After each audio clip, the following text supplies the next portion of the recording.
Good morning, everyone, and happy Tuesday. I'm popping on a little early this morning because I have to go pick up one of my very dear friends from the airport shortly. So I wanted to pop on and do it before because I'm going to be quite busy for the next week playing host. So I am here because I want to talk about essential oils for pets. Every few months I want to talk about one of my different therapies and how it can help your pet, just to provide a different type of education for the people that watch this. So if you don't know, I got an article published on a dog blog called Dog Dish York Region, and it's all about essential oils for dogs specifically, but you can also use them on most of the pets in the house. There are some you can't use on cats because their enzymes work differently in their body and they can't handle some of them. But if you're looking for the article, it's on Dog Dish York Region. Whoa, that's a lot of reflection. It's on Dog Dish York Region, and it's one of the newer articles, so it should still be on the homepage. If you are interested in learning about essential oils for pets, there's a great book. This is the second newest edition, so the cover may look different, but it's called The Essential Life, and it's essentially it has a list of each oil. So for example, white fur, and it'll tell you, white fur is the yellow one, and it'll tell you everything that it's used for, how it's made, what's in it, and it has a bunch of other great sections at the back, some for specific issues, so it'll break it down, say arthritis, skin issues, etc., and it'll suggest oils for you to use and how to use them, whether it's topically, in the air, or internally. There are a few doTERRA ones you can use internally just because of the high quality of their oils. There's even recipes at the back and a pet section if you are interested in learning about that. So, essential oils. A lot of people aren't quite sure how they work or are a little skeptical about it.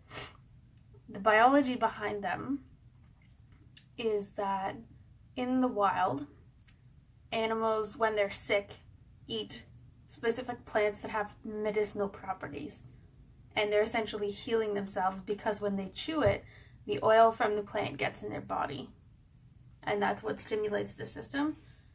So when we take the plants and purify the essence from the plants and make them into oils, then the oils have the same medicinal properties as the plants that they come from.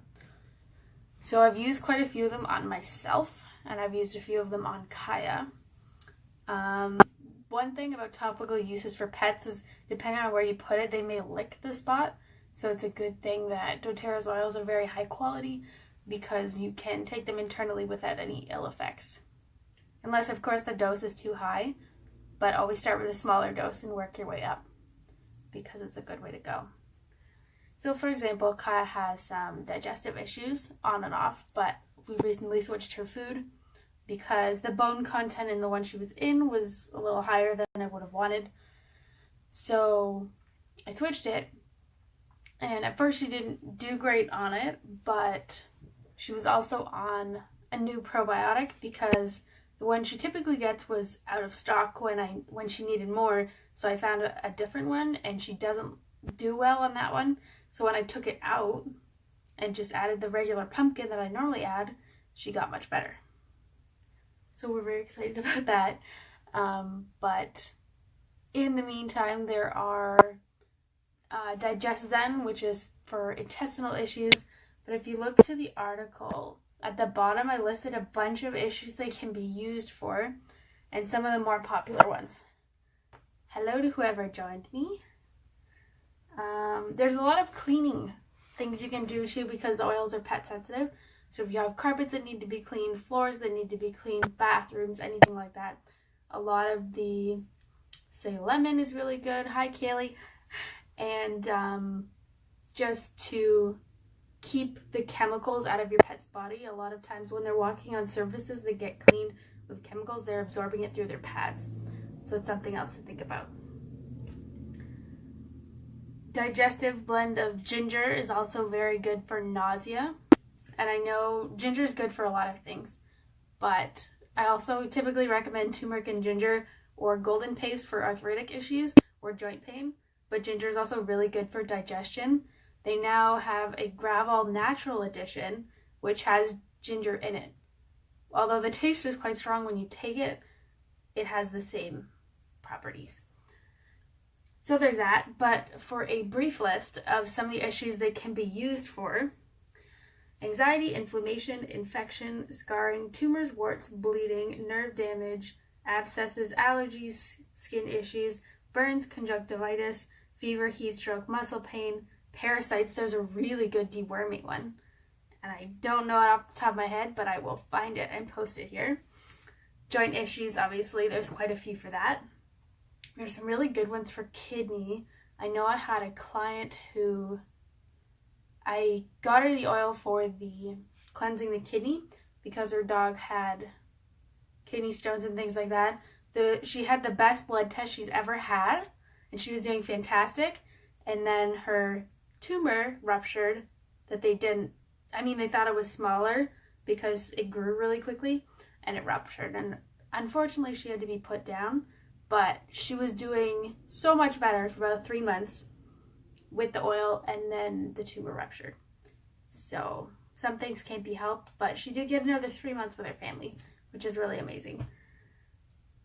So I don't know how much else you want to know, but if you have any questions or want to know where you can get some, feel free to shoot me a message. I have to go drive to the airport now.